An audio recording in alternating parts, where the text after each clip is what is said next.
.30 kickoff in the EREDIVISE. It's the big one this weekend as far as the top of the table is concerned. A Feyenoord to take on Vitesse, and Feyenoord are in fourth place, Vitesse in third at the moment, just 1 point to choose between the pair. There's a playoff system to decide Champions League places at the end of the Dutch Eredivisie, but Feyenoord are still twos on there, 1-2 to get the better of Vitesse, who trade 9-2. Given the fact that Vitesse are a third, Feyenoord are fourth here, have the Ladbrokes odds compilers given it a little bit too much respect to Feyenoord? I don't know. I think it goes back to like these fashionable sides that get punted. I mean, Feyenoord are a very fashionable side. Ajax are a very fashionable side. And regardless how they're doing domestically, people always back those teams, their accumulators, the European coupons, whatever they do. They always like to put the teams they know. And Vitesse, even though they're doing well, they probably are underrated. But the bookmakers only put the prices out. The bookmakers only put the prices out for money, and the money will come from Feyenoord. Goal, Tottenham. Manchester City 1-0 up from the 3rd minute. Gareth Bale outside of the left foot across the goal, gets a bit of the deflection, and at the far post, Clint Dempsey not done enough. We said Man City, as long as it's 1-0, there's going to be a chance. Tottenham have got it. Tottenham equalise with quarter of an hour to go. It's Tottenham 1, Man City 1. Arms went up, flag doesn't follow there. Was that the right decision? It was an absolute great ball. That's why you're bringing him on. It wasn't 60. offside. 60. What a player he is. That 5-on Ladbrokes are in the PFA fan. He gets on. He's going to say, what a player. Even he's 60% fit, do that ball. Brilliant. No stage was the offside. Let's get the prices, shall we? David's got the news for us. Unbelievable. Moments before that, Spurs were 18-1. It's the biggest price that they had touched in play. 18-1 Spurs. Congratulations if you backed it.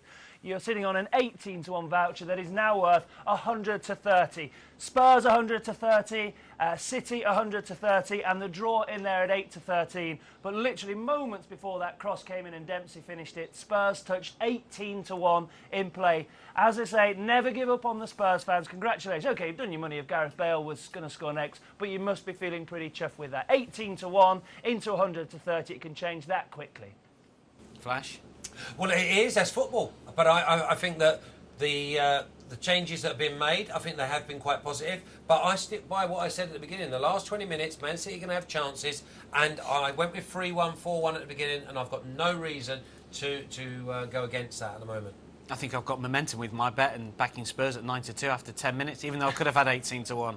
Nigel, how do you see it now? Flash should pay out. We're all getting paid out by Flash, you know, if you're Man City fan. We've had it right off. Anyway, 3-1 now. Flash to Man City's a 22-1 shot. 4-1 is a 100-1 shot. Ladbrokes' favourite is that 1-1. It's 8-11. It's got to be, hasn't it? What, there's 13 and a bit yeah, minutes but left. I fancy a goal. I really do. I don't think a draw's any good for anyone. Obviously, it's no good for Manchester City if they think they can win the title, and it's no good for Tottenham in that chase for fourth place. I believe there's a winner in this. I'm not quite sure where it's going to go, but now the draw's coming into 8-13. I think there's a goal. 8-11, the 1-1, and the over 2.5 goals now is even money. The over 2.5 goals, under is 8-11. So goals, I still think there's a winner in the game. David? And how about Gareth Bale? Who was so rude as to write him off and claim that he wasn't fit? Well, Gareth Bale... You were. Oh, it was me, yeah, sorry. Now, let's just dwell on this. Gareth Bale now, just maybe this match has got it written on for him. 10-1 Gareth Bale to score the next goal. I look at that. That cannot be the right price. Gareth Bale cannot be as big as 10-1 to score the next goal. I think it's a fantastic price, and I can't see it lasting. And if you do fancy the next goal scorer, then I think you really have to have a look at the Tottenham boys. Although I'm personally going to go with Man City, the Tottenham now will desperately have the wind in their sails, and they will be bombing forward. 1-1's no good to them. They might as well go and get beat 2-1, but in trying to get that second or third goal. Let's take a look at the next scorer odds, shall we? And as you can see, Gareth Bale, 10-1 with Jermaine Defoe, 10-1, joint favourites. Carlos Tevez, 11-1. Edin Dzeko, 12. Dempsey has got 1. Can he get another 20? Yaya Toure, 22. Holtby, 25. Nasri, 28-1. We all remember Gareth Bale scoring in the 90th minute for Spurs against West Ham at White Hart Lane earlier this season to get a 3-2 win. We also remember him scoring against Lyon in the 90th minute as well. Nigel, you were talking about late goals for Spurs. Do we see one here? Not necessarily just for Spurs, but for Manchester City to trigger that over 2.5? I definitely think there's a goal in this game, because I think the game now becomes more important for Tottenham than Manchester City. It really does. I think Manchester City, I still believe they know they're going to finish second. They can't catch Manchester United. It's all about Tottenham win. The momentum's going to hit Tottenham. I think Bale's a great bet at 10-1 to score the goal. And I think even 8-13. Goal! Tottenham goal. Jermaine Defoe, they say he should have been on from the beginning. Gets the ball down the left, cuts it back onto his right. You know what's going to happen? He smashes it. Plenty whip across heart. Tottenham 2, Man City 1, and over 2.5 goals. Just before that, I was about to say 8-13, no more goal in the game. Well, forget about that, obviously. Jermaine Defoe, I mean, it makes you wonder why he didn't bring you on earlier, doesn't it, Flash? Well, it does, but the big thing is, you know, that I personally think he's probably one of the best natural goal scorers in English football. And he just doesn't get any chances, and if he does, as a defensive unit, you don't want him facing you up, putting it onto his right foot, because he is so natural. Now, I'll tell you what this also brings in: the 2-2, the over 3.5 goals, the 3-2s that Nigel predicted before the game. There's going to be a cracking last 15 or 16 minutes. And it goes back to the trends. At the beginning of the game, we said, stick with your belief. You're going to go through tricky times in running punting. You will. You know, you don't back to over 2.5 goals and 3 goals appear in 5 minutes. You have to stick with it. The prices get bigger and better throughout the game. That's the nature of running business. We said at half-time, the amount of games was 0-0. Late goals this game. The goals aren't over here. There's more goals in this. Defoe's goal was exceptional, but there's much more goals. But David now, over 2.5 goals, 4-5. We had our tricky moments, but we've got a winner. Already in the got a bag. winner. We've got one in the bank at over 2.5. What about the latest match prices, David? It's gone wrong. It's all gone wrong. The traders have just texted me, say, get out, shut up shop, it's all gone wrong. What we do, as soon as that equaliser went in and said, draw, wonderful, that's absolutely fine. Actually, if City come back and win, that's absolutely fine. What we do not want is Spurs to go on and score. Jermaine Defoe off the Christmas card list. But look at these odds now. Tottenham, remember, 10 minutes ago, they were 18-1. They are now 2-9. Spurs are now 2-9 to go and win this. And City, of course, you sitting very pretty with them, weren't you? Round about at 1-4, now as big as 22-1. In fact, let's make that 25-1. It's all going wrong for City. It's all going wrong for the in-play traders and the punters who never gave up on Spurs. Congratulations. I'm watching pictures now of Andre Villas-Boas looking pretty smug. It's desperate. I'm off to the pub. And Scott Sinclair looks like he's coming on as well. So it's not Man City accepting defeat. I'm with Nigel here. I think there is more goals, and I think them traders will be smiling again. I think it's just a little bit. It's just a little bit of a downtime. They've got another one. There's your 4 goals. Yes, over 3. Gareth Bale. 3-1 Tottenham, and exactly what we said would happen. Man City would exploit the going forward. It's Tottenham that have exploited it. It's a straight ball through inside the left back. Gareth Bale got onto it and just dinked it over the keeper. There's your over 3.5 goals as well. One thing I think will happen now in the result, I think there'll be a massive gamble on Liverpool. I think there'll be a huge gamble on Liverpool now. Just before it happens to the game before, massive money. But it goes back to what you're saying. Man City are gone now. Tottenham could win this 4-5. I really believe it. Man City have completely gone. Their season is over. Forget Mancini about the Premier League title. I told you once. What price of Man United win league? 500? Did you go with That's not important to them. It's about the league now. I tell you, they are gone. Tottenham can go on and absolutely steamroll, and they really can. Did they catch Man United? No. AVB looking smug. These two are looking smug as well. They like over 2.5, over 3.5. Those two have copped. David, have we got any more thoughts on how the game might go? Because we've got 7 or 8 minutes remaining here. Is there going to be more goals in this, do you think? I think my thoughts probably aren't broadcastable at the moment right now. But look, Spurs 1-150. Gareth Bale, give him man of the match. Gareth Bale, PFA Player of the Year. Come on, he's the best thing around, and he's 100% fit. And there they are, Manchester City 100-1. It is a colossal turnaround. City have fallen to pieces, and Spurs, as soon as his final whistle goes, we're going to update the top 4 betting. It is going to be a very, very busy half an hour, and you'll get all the latest and live odds here.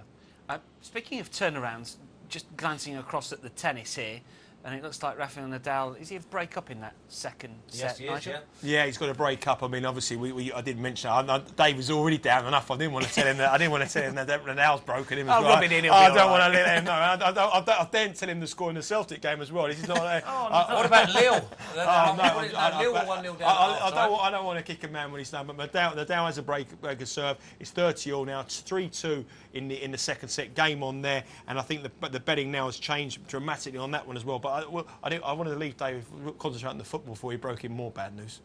I think David's got some prices for us, though, hasn't he? When it comes to the tennis, it was remarkable by the way that it turned around with Djokovic, massive short price favourite after going 5-0 up and eventually winning that first set. But, David, how do we price it up at the moment? This is neat vodka, by the way. Please take it responsibly. Don't take it seriously. But yeah, I've taken on the neat vodka. I'm just getting up to speed literally on these football prices at the moment. But just looking at this now, Djokovic 17 to 20, Nadal 19 to 20. There is practically nothing in it. But yeah, it's all beginning to go wrong. Well, I'm getting a live feed here through from my trading floor, and they have now started using language which I couldn't possibly repeat about what's happened in the last 10 minutes, both in the tennis and in the football. All we need now is Wasp to come back and win this rugby, and it would seal a fantastic turnaround for the punters and a pretty bleak quarter of an hour for the odds compilers. That's how quickly it can change, and that's why we love betting in play. That's exactly the point I was going to echo there, David. I mean, some results go for the bookmakers, some results go for the bookmakers, but what you've got here is you've got a fantastic afternoon of in-running betting. You've got the two best players, tennis players in the world going head-to-head. You've got a football match here, and we're only halfway through. It's still got the Liverpool-Chelsea game. You've got turnarounds in the rugby points, and the sun shining. Isn't that nice? There's no Tottenham fan, and there was no evidence or indication that Tottenham were going to score 3 goals in about 8 minutes. There was just absolutely none. They didn't kick a ball for the first hour of this game. Now all of a sudden, you'd think that they're playing like Brazil. In the Bastia-Lille game that we were featuring earlier today, and I gave the boys a little bit of stick at half-time because they were predicting lots of goals and there wasn't any. Well, in the second half, we've had 3 full-time. Lille have beaten Bastia 2-1, so that's both the Lille bet copping flash and indeed the overs, Nigel. Well done. Yeah, I mean, that's another one that was in running. I mean, it was 2 goals. Bastia were 1-0 up, and there was 2 goals in that game. In the 88th and the 90th minute winner for Lille. So, I mean, that's another game where one team was trading unbelievably short price in running in with Ladbrokes, and you've got tremendous value. I mean, it's been the whole afternoon so far today has been one of the best in running days for season. Short price favourites being turned over, and big price outsiders getting up and doing the business. We've got to give Davey something to crow about because he was talking about the rugby earlier on, and as it stands, it is Exeter that are getting the better of Wasps. And how, David? Yeah, they are, of course. Thank goodness for this. Something is going right. No, they were 10 points up at half-time. They're still 10 points up. Exeter were leading 27 points to 17. They are 2-5 to go on and see out that victory. It seems very likely now. But then again, we know how quickly it can change. 11-5 for Nigel's Wasps. But how many? I'm doing my sums desperately. How many points have we got there, Nigel? 43, 44? So we should get over that 46.5. Whether we'll get over the 53.5 that we revised at half-time remains to be seen. But yeah, some small crumbs of comfort for the bookies. Exeter seemingly springing an upset against Wasps. Oh, maybe not, because they've got a sin-bin player at the moment. They're down to 14, so there's still hope for the Wasps. You're loving giving David the good news. Give me a break, guys. Oh my God! Give him some man. Give the man some time. I tell you one thing though. Honestly, I think the draw's a huge price at 12-1. I mean, we said about it at 14-1. Whenever there's 7 points or 10 points between two sides in rugby, especially when the points are going in like they are here, there's twists and turns in this game, and the draw here at 12-1 could be a great bet for in-running players. That could trade at least half of that if Wasps score the next try. 4 minutes to go in the match at White Hart Lane. Spurs lead Manchester City by 3-1. The over bets, the 2.5, the 3.5, have copped already. Surely there's not going to be any more in this, is there, Flash? Yes, I think there could be. I mean, Man City have shown a bit of urgency. Now, I expect 4 or 5 minutes of injury time, so although it says 3, you can say it's going to be closer to 10. I do think there'll be another goal. Tottenham are going to hit Man City on the break now. We thought that Man City would hit Tottenham on the break, but you've got to give a lot of credit to AVB. He's brought on Defoe, who's basically changed the game. Gareth Bale set up the first goal, which was a complete momentum swinger, and then he turns up and scores the third himself. So I think Gareth Bale might actually get your man of the match.